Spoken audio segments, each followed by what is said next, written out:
And the first person that listened was probably the latter part of 2018, and it was a GP. She was a locum GP. It's weird how small things really stick in your head. And she says, you know what? Because she could feel my worry. And I kept on saying, I don't know what it is, but there's something just not right. And she says, usually mums know.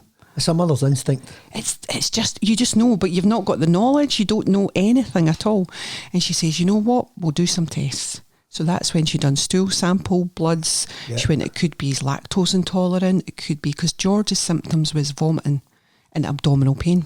There was no diarrhea, there was no blood, nothing like that at all. Not the stereotypical ones that people would associate with inflammatory bowel disease to begin with. But you know what? The symptoms materialise in so many different ways.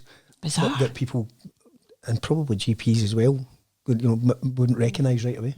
Because you're right, every time you think of inflammatory bowel disease, you think about your poo or stool sample, and that does happen. Yeah. But initially, as you say, everybody's completely different.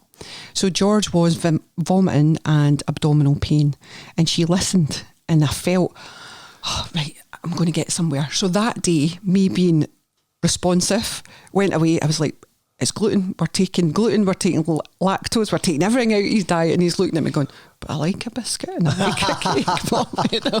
But I thought, what can I control here? I can control that. I can't control anything else. But his symptoms just got worse and worse, and then we went for a consultant. We got there, we done all that part, and then that's when we eventually got referred through to Glasgow, Queen Elizabeth, the Children's Hospital, and that's when we started the journey.